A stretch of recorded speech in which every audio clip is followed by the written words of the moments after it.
Si no eres tú, serán tus nietos. Si no fue tu madre, fue tu abuelo. Si no es hoy, será mañana. Es una historia de ida y vuelta. O somos migrantes o somos frontera. Soy Juan Luis Sánchez. Hoy en Un Tema al Día, en directo desde Las Palmas de Gran Canaria, todo el mundo en todas partes.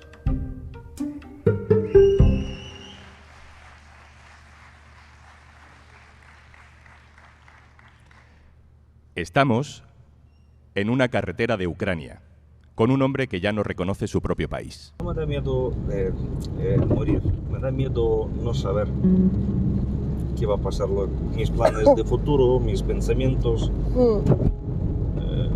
mis ilusiones que tenía. Como muchas personas no quieren sufrir.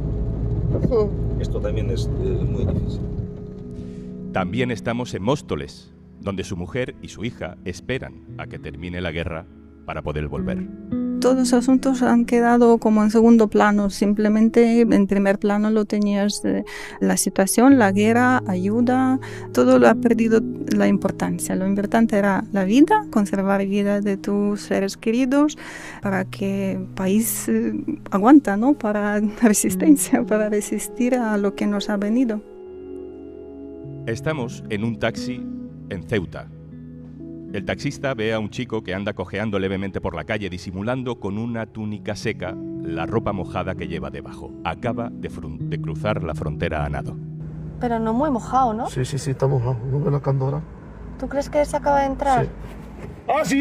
أجي نص ساعة هسه مدي لك انت اطلع بحالك من تما nosotros y no en el taxi. ما تحرص زول عليك ديك القندورة اطلع بحالك زول عليك قندورة وصافي اطلع بحالك قطع الطريق واطلع بحالك قطع الطريق من هنا.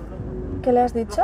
Yo le he dicho que acaba de entrar y que se quite de aquí porque si no lo van a detener. Estamos encerrados en la sala de un aeropuerto donde 300 personas llevan días hacinadas sin comida y sin luz, tiradas en el suelo. Y ya dentro de en la habitación habíamos 4 adultos y mi hijo, que tenía 2 años. Así mismo pues uno salía por un pasillo y en el pasillo pues había una sala grande. Y ahí se veía pues el hacinamiento de un lugar muy sucio. Eran 2 baños, o váteres, uno para mujeres, uno para hombres. Uy, era terrible esos baños porque no... el agua salía, el inodoros tapados. Oye, eso era realmente muy pésimo. Estamos en una parroquia. Nosotros llegamos a España el 21 de noviembre del año pasado. ¿Aquí dormís vosotros? Claro, es una parroquia. Es un poco incómodo porque no hay ninguna clase de privacidad, pero es lo mejor que tenemos, es el mejor apoyo que hemos tenido. Estamos en un avión que se fue de España por la crisis. Hace muchos años, más de la mitad de mi vida, que vivo fuera de casa. He vivido en muchos sitios y aunque esté bien, nunca estoy bien. Nunca llegamos al equilibrio de saber quién eres, de dónde eres. Bueno, yo soy igual, sí, pero dónde quieres estar es una respuesta que nunca llega. Estamos en ese momento en el que una adolescente escucha por primera vez que la llaman Mena. Yo veo la noticia de que los menas llevan en el barco y todo el mundo que son criminales y tal.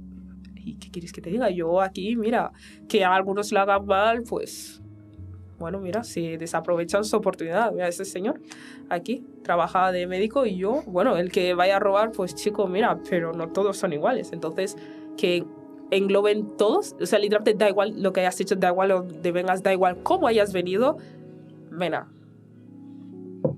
Ya está, no quiero saber nada más.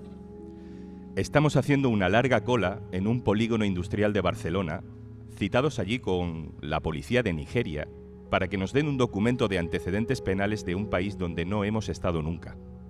Lola nació en España, sus padres son de Nigeria. Para mí este tema ha sido y es muy duro, ¿no? Cada vez que he tenido que hacer cualquier tipo de trámite ha sido una pesadilla. Y no es algo que lleve bien, la verdad. Me da bastante ira, me provoca mucha ira. Y a veces me provoca tristeza también, ¿eh? Algo parecido le pasó a Safia. Estamos delante de una urna electoral con una española que puede votar por primera vez a los 27 años, solo porque sus padres son marroquíes. Sé que hay personas, que hay miles y miles de personas que van a seguir sin poder votar, van a seguir teniendo muchísimas trabas en las oficinas de extranjería y que queda mucho por hacer, ¿no? Siempre se te busca un pero o un motivo para decirte que tú no eres de aquí, ¿no? Porque si la institución te da un número de identidad de extranjero, un permiso de residencia para residir en el país en el que has nacido y te quita derechos, te está recordando cada día que tú no eres de aquí.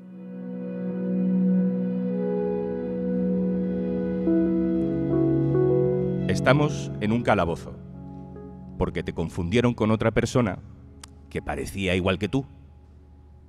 Y ahí ellos empiezan a hacerme preguntas. Si yo estaba en el parque, yo les digo que no, qué estaba haciendo este día. Yo les dije que estuve en casa todo el día, que después me arreglé y fui para mi trabajo y tenía videos con mi hermana. Y luego dice el fiscal, entonces, ¿tú qué quieres decir? ¿Que toda esta gente está mintiendo?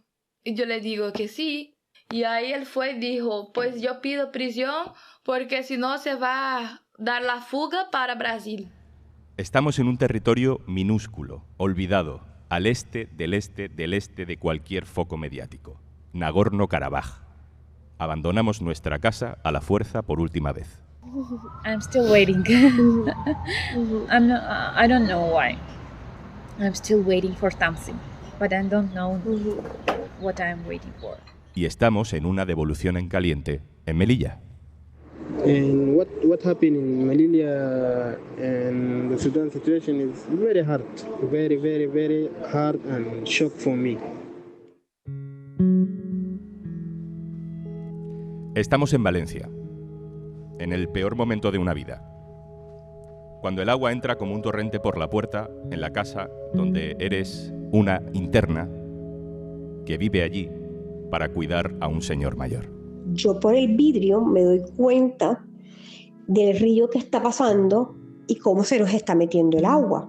Tan fuerte era la presión que no podíamos abrir las puertas. Yo volteo, marco a teleasistencia, informo que tengo un señor de 92 años, que por favor, que nos vamos a inundar, que manden los bomberos, que me ayuden. Pero sube el agua tan rápido que todo se desconecta. Ya dejo de hablar con teleasistencia. Cuando volteo veo al señor flotando en el sofá, pálido. Pálido. Y estamos cuando te das cuenta de que lo has dado todo y no tienes derecho a nada. Yo no puedo acceder a las ayudas públicas, primero porque no soy la dueña del inmueble, como me lo dijeron en varias partes donde fui a tocar puertas. Eso no me correspondía a mí. Yo simplemente era una trabajadora en negro que perdió sus cosas, pero igual no tengo derecho. Esa fue la respuesta que me dieron a mí. O sea, yo no puedo acceder a ninguna ayuda pública. Pero también estamos el día en el que esa mujer consigue los papeles para conseguir una ayuda pública. Y estamos en la resistencia latina contra las redadas de inmigrantes de Donald Trump. Entonces, para nosotros la esperanza está en el hecho de que hemos resistido, hemos encontrado maneras de mantenernos seguros, hemos creado alianzas y comunidades más fuertes, que hay muchos que están preparándose para ayudar en parar deportaciones, ayudando a dar a conocer tus derechos, ayudando a dar apoyo legal, ¿verdad? Y todo ese tipo de apoyo mutuo donde podamos mantener a nuestra comunidad y a nuestros vecinos seguros. Y estamos con una mujer que, a pesar de todos los mensajes de odio, abre las puertas de su casa. Ellos no vienen a quitarnos nuestro trabajo, ellos no vienen a invadirnos, ellos no vienen a matarnos, a hacer la Tercera Guerra Mundial, o sea, no es así. Ellos vienen a buscar un hogar, un lugar, ser felices, trabajar, poder ayudar a su familia en un futuro. No creo que vengan con malas intenciones. Sí exijo respeto, solo exijo respeto, o sea, que los traten con respeto y educación, nada más. ¿No lo quieres como lo quiero yo? Bueno, ok, perfecto, lo puedo llegar a entender, pero sí un respeto como cualquier ser humano en el mundo. Y estamos delante del espejo con una niña harta de que le toquen el pelo porque es muy rizado y porque es muy negro. Ya estoy harta de que mis compañeros me toquen el pelo cuando digo que no y le quito las manos a todos. Pero como estoy ahora siempre me lo tocan y al final se terminan enredando más.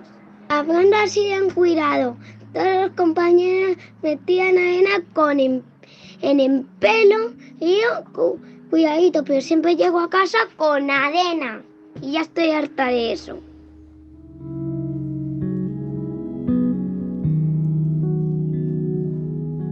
En todos estos sitios estamos porque el ser humano se mueve. En todos esos sitios estamos porque si ese movimiento genera sufrimiento, o somos víctimas o somos de alguna manera responsables.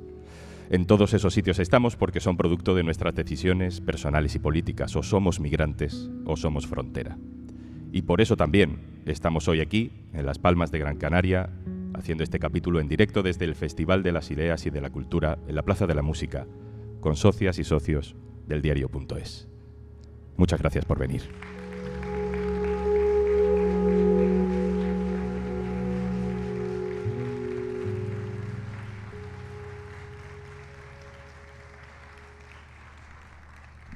Desde esta plaza se ve el mar.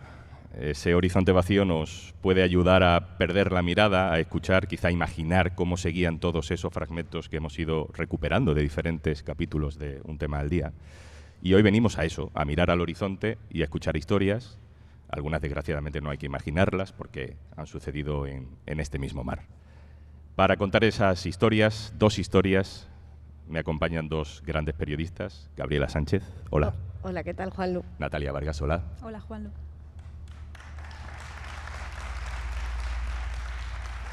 Gabriela Sánchez es jefa de Desalambre, la sección de Derechos Humanos en el diario.es. Natalia, compañera de Canarias Ahora, también como Gabriela, especializada en cobertura migratoria. Quiero empezar por ti, Gabriela.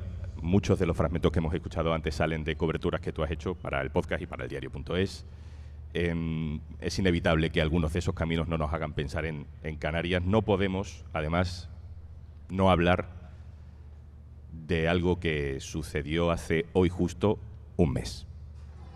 No me jodas.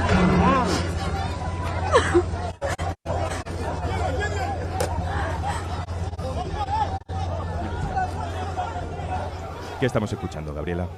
Estamos escuchando el momento en el que un cayuco que ya estaba muy cerca del puerto de la Restinga, en el Hierro, empieza a girar, empieza a escorar hasta que finalmente vuelca completamente. En ese momento estaban ya, ¿no?, las cámaras de televisión preparadas para que el momento del desembarco, y escuchamos también a esa periodista canaria que reacciona ante la situación que se está viendo delante de todos. Es justo en el momento en el que ya estaban pasando al barco de salvamento y todo el mundo empieza a reaccionar. Vecinos del Hierro saltan al agua, incluso buzos de esa zona del Hierro, que normalmente es muy típica, ¿no?, para hacer clases de buceo, acaban saltando para ayudar. ¿Cómo puede ser que, para los que no hemos vivido ese momento nunca, un cayuco que está justo al lado de un barco de salvamento que a su vez está ya amarrado a puerto, si no me equivoco, vuelque justo en ese ultimísimo momento de la travesía de estas personas? Estaba amarrado al propio barco de salvamento por los dos lados, por la proa y por la popa. Y aunque parezca incomprensible y llame mucho la atención, siempre repiten, ¿no?, desde personas de salvamento marítimo, desde gente que ha estado en rescates en alta mar como Open Arms, siempre nos han dicho que ese momento del transbordo de los migrantes al barco de salvamento es muy delicado, es el más peligroso, pase en alta mar o pase como ocurrió en el puerto. ¿Por qué? Porque llevan días en el mar, en una barcaza muy precaria, mucha gente, y cualquier movimiento puede desestabilizarla y volcar. Están muy cansados y si vuelcan también pues puede ser desastroso. De hecho, por eso mismo, Salvamento Marítimo, en este mismo cayuco, no hace esa maniobra de transbordo cuando les localiza, que les localizaron antes a unas millas, sino que les acompaña, por si acaso pasó algo, a actuar, les acompaña hasta puerto para hacer esa maniobra en puerto, porque es preferible si no ocurre nada. De hecho, nos dicen que si esto mismo que ha ocurrido hubiese pasado en alta mar, seguramente habría muchísimos más muertos. ¿Cuál es el balance de lo que pasó en ese momento? Que sabemos del número de víctimas de ese momento tan aparentemente evitable, aunque me dices que es efectivamente el momento más crítico. Sí, murieron finalmente, a pesar de que estaban en el puerto, saltó mucha gente fue rescatada, pero murieron 7 personas. 4 de ellas eran mujeres adultas y 3 niñas. ¿Hay alguna explicación para que sean 4 mujeres y 3 niñas? Es decir, que sean mujeres las que fallecieron en ese momento. Sí, y de hecho conecta con una razón, con un punto de género, porque tiene que ver con el lugar en el que viajaban esas mujeres justo por el hecho de ser mujeres. Es decir, ese cayuco en concreto tenía una particularidad que era que tenía varias especies de cajas, lo llaman ellas, unas 3 cajas, unos cubículos techados por encima en los que normalmente en las jornadas de pesca, etcétera, que son para lo que habitualmente se utilizan estos barcos, pues se introduce el pescado, se introduce las herramientas, etcétera, y tenían una especie de puerta, sí podían respirar porque había un agujero, estaba liberado por los laterales, pero allí estaban metidas. ¿Por qué iban ahí? En principio la idea era protegerlas, ¿no? Es lo que nos decían, era porque en una travesía larga de varios días en el mar, al final se intenta que los niños no estén viendo el mar todo el día, las mujeres puedan cuidarles, las mujeres también estén más protegidas por si acaso hay lluvia, etcétera. ¿Qué pasa? Que si vuelca como ocurrió, pues pasó lo que pasó, que es que muchas de ellas se quedaron atrapadas. Tú te fuiste a Tenerife a intentar hablar con algunas de esas mujeres supervivientes que habían sido trasladadas del Hierro a Tenerife.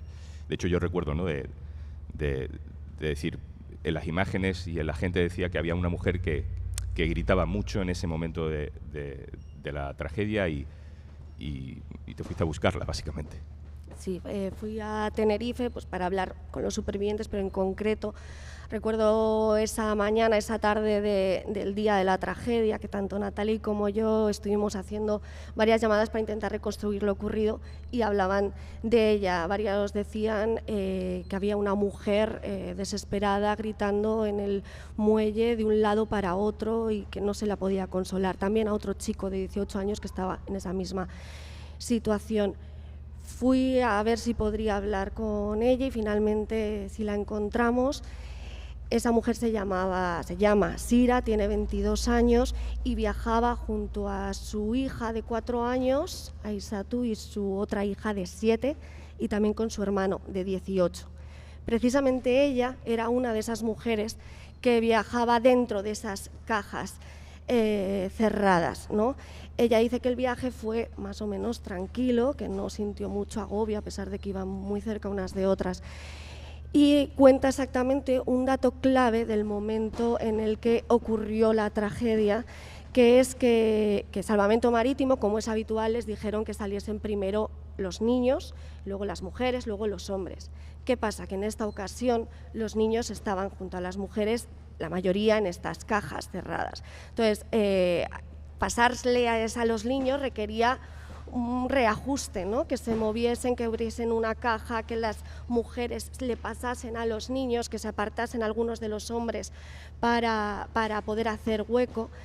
No se sabe exactamente si fue por eso, pero ese movimiento seguramente no ayudó al vuelque. También algunos dicen que se produjo un nerviosismo también en ese barco cuando empezó a moverse. Entonces, ella cuenta que sus niñas en el momento de que volcó estaban ya arriba, ella seguía en la caja y volcó. Las niñas cayeron al mar, ella se quedó dentro, atrapada.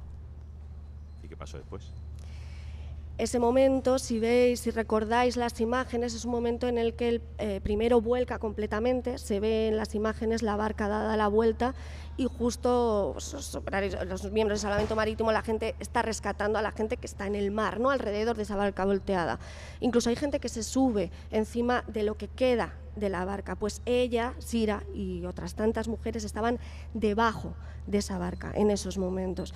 Y ella cuenta, cuando nos reunimos con ella, que está además muy dolorida por los golpes que le produjo ese momento de dar la vuelta y de chocarse con esas barras de las cajas, cuenta que fueron unos momentos muy agobiantes, se tocaba la cabeza para transmitir que ni siquiera lo recordaba mucho, que estaba muy mareada, pero que sí recuerda que había mucha agua, pero que arriba había lo que llaman una burbuja de aire, ¿no? Se quedó un poco de aire. Entonces lo que ella recuerda hacer es agarrarse de una cuerda, entiendo que un cabo y otras muchas mujeres también, para intentar sacar la cabeza y respirar.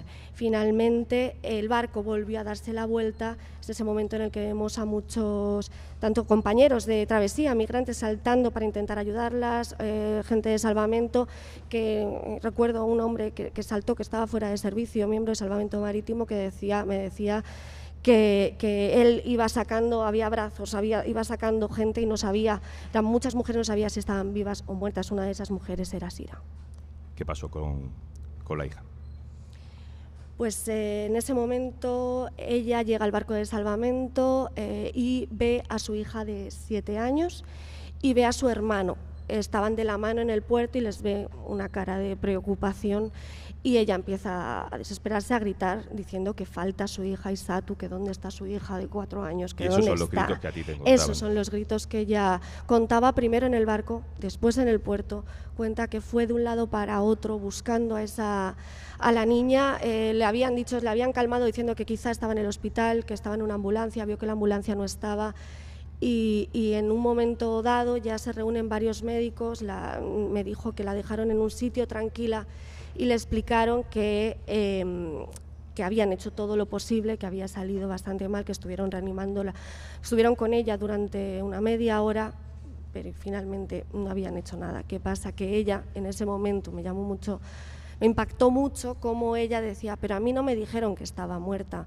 Entonces ellas me decían, ¿quieres verla? Y yo decía, claro, ¿cómo no la voy a ver? Es mi hija. Ella no entendió que es una frase muy común, ¿no? Que quizá en nuestro idioma se entiende, hemos hecho todo lo posible. Ella no llegó a entender que había fallecido. Entonces luego me dijo, y luego me enseñaron a mi hija, vi su cuerpo y ahí comprendí que había fallecido. Déjame que salgamos un poco de ese relato personal tan duro y que recordemos estas personas que venían en esa embarcación, por qué venían, de dónde venían, qué sabemos de sus motivaciones, de su origen. Procedían la mayoría, eran varias nacionalidades, pero la mayoría procedían de Guinea-Conakry. Estuvieron varios días en el mar, hay diferentes versiones de cuántos. Y las razones al final son muchas, ¿no? Desde algunos hombres, un chico por ejemplo me decía que tenía que ver con una razón de asilo, que estaba amenazado por haberse quejado del gobierno actual, otra gente por la propia situación económica, por no poder salir adelante, por la dificultad de pesca, etcétera. Pero hay una en concreto que quería destacar, una mujer que se llama Madeleine, y ella viajaba con su sobrina. Y ella hablaba precisamente de que por un lado ella misma tenía una razón propia, ¿no? Que muchas veces siempre es pues voy para ayudar a mi familia, etcétera. Por un lado su propia razón era que su marido la había abandonado y que la familia de él, había una razón ahí machista en cierta manera, empezaron a criticarla porque ella tenía que salir adelante y ella trabajaba por su cuenta e intentaba hacer todo lo posible por sacar adelante a sí misma, etcétera, y la empezaron a criticar, a decir que estaba con hombres, a criticarla, y sintió que estaba bastante ahogada. Y luego el punto final de tomar la decisión fue que su sobrina, cuya madre había fallecido, la iban a someter a la mutilación genital. Ella, que había sido víctima de mutilación genital, contaba que no quería que pasase por eso su sobrina, que la estaba cuidando, y que finalmente decidieron escapar. Este caso que me cuentas y su sobrina, estas dos personas, tía y sobrina, sobrevivieron. Sí, sobrevivieron, cayeron al agua, pero fueron rescatadas las dos. La niña pequeña, que tenía 5 años, tuvo que ir al hospital. De hecho, la tía decía que estuvo muy preocupada porque al principio no sabía dónde estaba y la trasladaron a Tenerife para atenderla. Lo único que es cierto que las separaron, ¿no? Que es algo que quizá no pensaríamos que puede llegar a ser posible con una niña pequeña en nuestra familia, ¿no? Que esté ingresada y que esté 3 días sola en un hospital. Sin embargo, en este caso estuvo 3 días sola en un hospital porque durante esos 3 días su familiar de referencia estaba en un campamento policial, que es el protocolo habitual donde suelen ser identificadas. Igual que Sira, la madre de esta niña, que pasó la noche después de ver el cuerpo de su hija y de saber que había fallecido, esas noches posteriores las pasó en un campamento policial. Sí les permitieron salir durante el entierro, que es algo que no es habitual, en esta ocasión sí lo hicieron, y ella estaba muy agradecida en concreto por los vecinos del Hierro, porque muchos acudieron al funeral y se sintió muy arropada en ese momento, y ahí sí que vio la humanidad. Vamos a dejar ahí esa historia que nos cuenta Gabriela, que no es fácil de escuchar, pero es lo que hay, es lo que tenemos, es lo que sucede en nuestras costas. Y quiero ahora hablar con Natalia de otra historia, muy diferente, que nos ayuda un poco a poner un poquito de perspectiva en todo esto. Natalia, ¿a dónde nos llevas? Desde el Hierro nos vamos a ir al otro extremo del archipiélago, en concreto al pueblo de Aría, en Lanzarote. Es un pueblo muy pequeño que tiene poco más de 5.000 habitantes y en el que se combina el desarrollo turístico con la agricultura y la artesanía. Para quien no lo conozca, es un sitio en el que hay lugares muy conocidos, como por ejemplo los Jameos del Agua, la Cueva de los Verdes o el Mirador del Río, todos ellos diseñados por el artista César Manrique. Es un sitio muy turístico, entonces. Sí, es un sitio muy turístico, pero es un sitio al que no siempre la gente llegaba, sino que durante muchos años fue un sitio de salida. De hecho, la historia que vamos a contar es la de Orlando Acuña. Él es un vecino de Aría, tiene 59 años, y la historia de su familia es la de muchísimas familias en Canarias, porque su tía tuvo que emigrar a Venezuela. Recordemos que fueron unos años donde la sequía arrasó por completo la agricultura en Lanzarote y muchas personas se vieron obligadas a moverse dentro del propio archipiélago, a islas capitalinas como Tenerife y Gran Canaria, pero en otras ocasiones tenían que irse más lejos, a Venezuela, a Uruguay o a Cuba. Mi tía, la que emigró a Venezuela, es la tercera de 5 hermanos. Ella se casó en el año 55 y las cosas en ese momento en Aría no iban muy bien, y en el año 63 su marido decidió emigrar. Él estuvo trabajando en Venezuela en lo primero que se le ofreció, pero él se especializó en el campo y allí empezó a trabajar con un señor de Galicia. Ese señor de Galicia le dio trabajo y le dio lugar para vivir. A los 2 años y medio, en el año 65, salió mi tía de Lanzarote con su hijo de 6 años. Natalia, ¿se sabe más o menos cuánta gente hizo este viaje Canarias-América Latina en aquellos años? No hay datos exactos de cuántas personas de Canarias emigraron hacia Latinoamérica, pero sí que las últimas investigaciones apuntan que alrededor de 500.000 de personas. Algunas lo hacían de forma legal, pero otros no. Otros iban escondidos en barcos de pasajeros que salían de la península, hacían escala en los muelles de Canarias y luego desembarcaban en Latinoamérica. Huían de la pobreza, pero también de la dictadura franquista, y quiero recordar que esta travesía, igual que sucede ahora con la que conecta África Occidental y Canarias, se cobró muchas vidas. Por ejemplo, en el naufragio del transatlántico Valvanera se hundió en mitad de una tormenta y al menos 500 personas murieron, la mayoría de ellas personas de Canarias. Yo recuerdo en el 70 que alguien tenía un familiar en Venezuela. Y yo después me acuerdo de los regresos. Siempre en los veranos, o venían de forma temporal, de vacaciones, venía alguien que traía algo de Venezuela. En aquella época emigró gente de Aría, de Mague, de Ye, de esa zona norte a Venezuela. Porque claro, la agricultura aquí, si el año es bueno, sí, pero ha habido años que hay hasta 4 o 5 años de sequía. Y entonces eso, claro, y eso fue antes del boom de la pesca y del turismo. Y entonces mucha gente, la alternativa fue emigrar. Intentando pensar, ¿no?, en la gente que viene ahora aquí y que deja a su gente allí, ¿cómo vivía esa familia de Orlando cuando llegó a Venezuela? Él recuerda que mientras su tía se fue con incertidumbre y con la intención de tener una vida mejor, la familia de aquí se quedaba muy preocupada esperando todos los días que viniera el cartero con alguna noticia, con alguna carta. De hecho, él dice, la gente de ahora se queja y critica a las personas migrantes cuando llegan los cayucos con móviles, y él dice, ojalá mi tía hubiera tenido un móvil para yo saber si estaba viva, si estaba muerta, si le iba bien o si le iba mal. Mi abuela siempre estaba ¿cómo le irá a esa gente allá? ¿Cómo le irá a esa gente allá? Ay Dios, ay Dios. Pero ellos a los 5 años pegaron un buen subidón porque consiguieron terrenos propios y ahí empezaron una bonanza económica que se notaba porque empezaron a mandar dinero de Venezuela a Canarias. Y en la casa de mi abuela empezó a haber una mejora económica. ¿Cómo se notaba en una casa canaria de entonces esa mejora económica de la que habla Orlando? Sí. Él cuenta que mientras que al principio las casas eran chiquititas, él fue viendo que con el paso de los años, gracias al dinero que la gente enviaba desde allí, iban siendo más grandes, iban reformando cuartos, iban comprando electrodomésticos y también dice que ahora, que es mayor, él ve que muchas casas tenían semejanzas con las casas de Latinoamérica. Mira, yo me acuerdo comentarios de aquella época, decía, mira, con el dinero que le mandó el marido que está allá, reformó toda la cocina. Mira, que ella ya compró una nevera, que era la primera vez que llegaban electrodomésticos a Aría, años 70, que fue con el cambio del boom de Lanzarote. Pero a mí hay mucha gente que se nutría de lo que venía de Venezuela. Hubo gente que mandaba dinero de Venezuela y compraban terrenos. Yo me acuerdo que en esa época se estaba vendiendo muchos solares en Arrieta y Punta Mujeres, que hoy es una zona muy codiciada económicamente en Lanzarote, y mucha gente compró con lo que le mandaban sus familiares, esos que habían emigrado a Venezuela. ¿Cómo se nota en casa de Orlando esa llegada de dinero de los migrantes que lo mandan hacia Canarias? Con una tele. Esa tele fue aquello fue un antes y un después.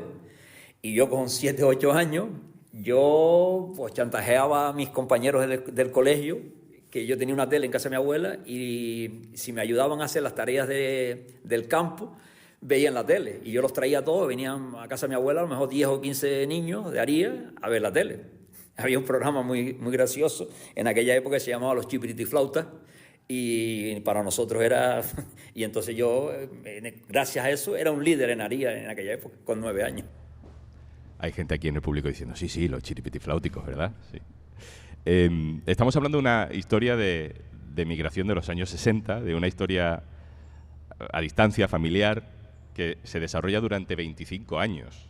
Pasan los 70, pasan los 80 y las cosas empiezan a cambiar. Sí, la historia de Orlando es el ejemplo de cómo nunca se debe dar nada por hecho y cómo al principio ellos empezaron a vivir mejor gracias al dinero que le mandaban desde Venezuela, pero ellos poco a poco, con las noticias que iban viendo en los medios de comunicación, con las cartas y los mensajes que ella les enviaba, veían cómo las cosas se iban torciendo y finalmente tuvieron que ir poco a poco enviándoles dinero ellos desde Canarias hasta Venezuela para que ellos pudieran subsistir allí. Ya a partir de los años 90 las noticias empezaron a cambiar, ya noticias llegaban que Venezuela no estaba tan bien como antes.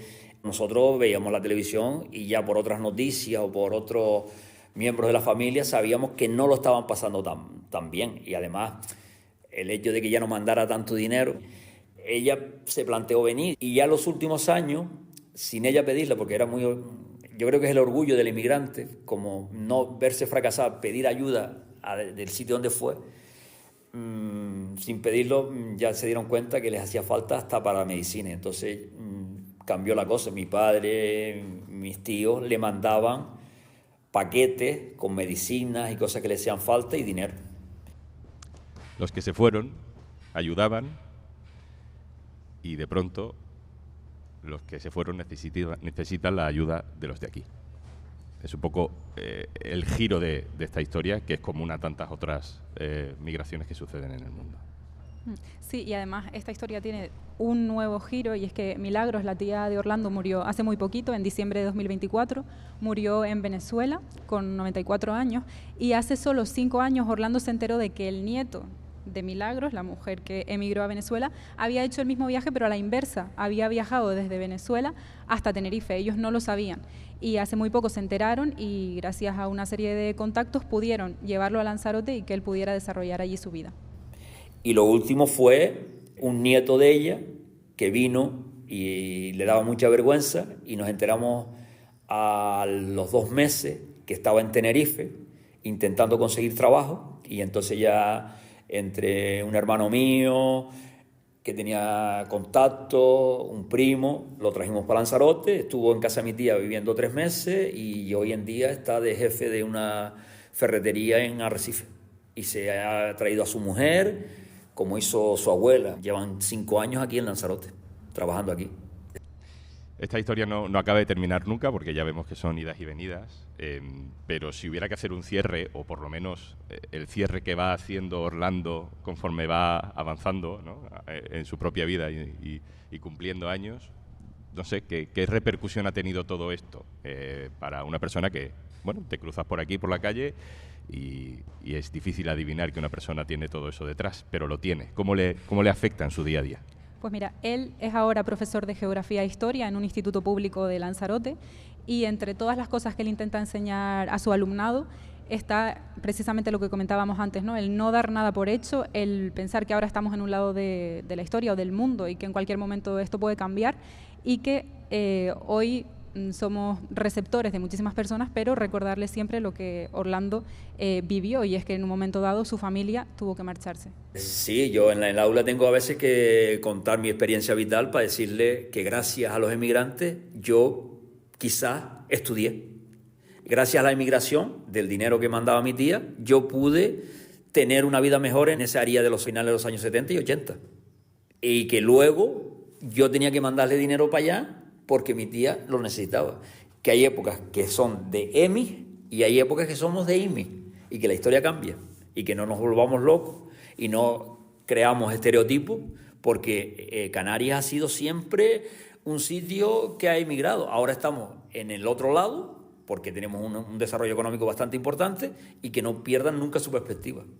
Lo digo porque, claro, estamos en una sociedad que son mensajes, reciben mensajes, el emigrante es el que tiene la culpa, no, y yo los tengo que poner en realidad, y es mi misión, mi granito de arena, es lo que hago yo.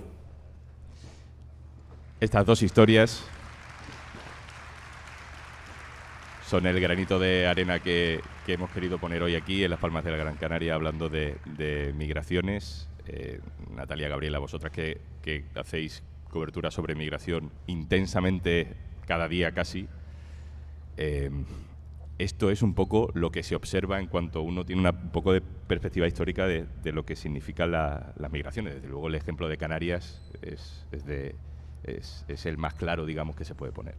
Sí, yo creo que todos los cortes que hemos escuchado aquí, la historia que ha contado Gabriela, que por desgracia la hemos vivido en Canarias en los últimos 30 años, en incontables ocasiones, cada mes, cada semana, cada año nos encontramos con miles y miles de personas que se mueren aquí delante de nuestra cara, en nuestro mar, y a veces pasan desapercibidas, incluso se normalizan, y yo creo que estando en Canarias eso no se puede normalizar. Y ya no solo por lo que dice Orlando, que a veces somos EMI y otras veces somos INMI, sino también porque todas las personas tienen derecho a moverse libremente por este planeta, igual que lo hacemos nosotros, y recordar también que el tío de Orlando se fue y él no sabe si se fue de forma legal o no. Entonces, esa etiqueta de ilegales que muchas veces atribuimos a las personas, cuando lo que los convierte, entre comillas, lo que les empuja a esa situación administrativa irregular son las políticas que tenemos, creo que no debemos perder el foco, y más estando aquí en Canarias, y la verdad que es una oportunidad increíble poder hablar de esto aquí.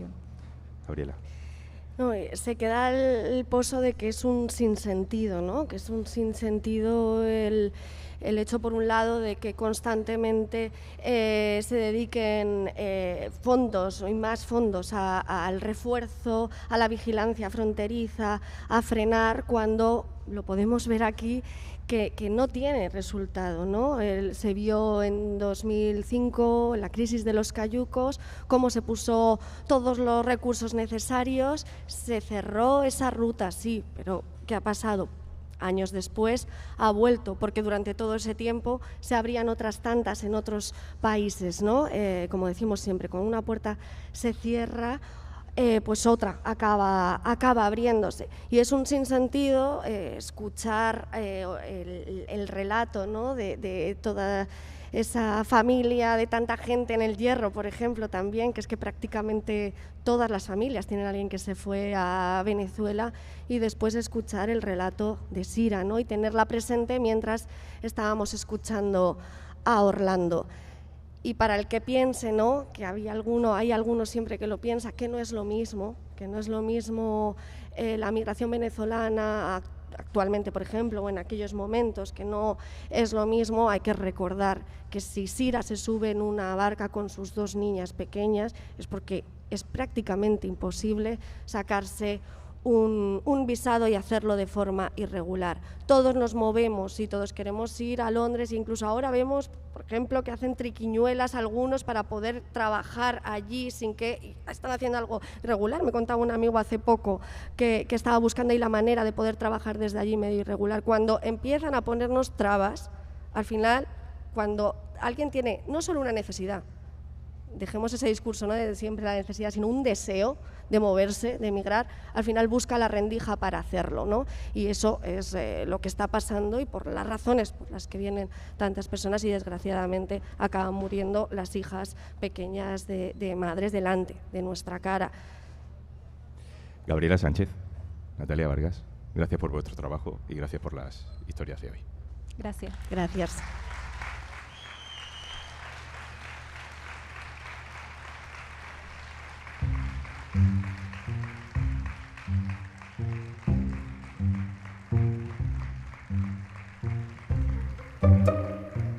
Esto es Un Tema al Día, el podcast del diario.es. Si te gusta lo que hacemos, necesitamos tu apoyo. Hazte socio, hazte socia en eldiario.es/socio. El capítulo de hoy ha sido posible gracias al trabajo durante 25 años de Canarias Ahora y con la colaboración de todo el equipo de marketing y eventos del diario.es, con la realización en directo de Alberto Espinosa de Yes We Cast y con, por supuesto, el trabajo habitual, el equipo habitual de Un Tema al Día, Marcos García Santonja, Carmen Ibáñez, Pedro Nogales e Izaskun Pérez. Yo soy Juan Luis Sánchez. Gracias a las personas que en los momentos más críticos de su vida hablaron con periodistas del diario.es. Gracias a la gente que quiere escuchar. Gracias por venir. Mañana, otro tema. Un abrazo.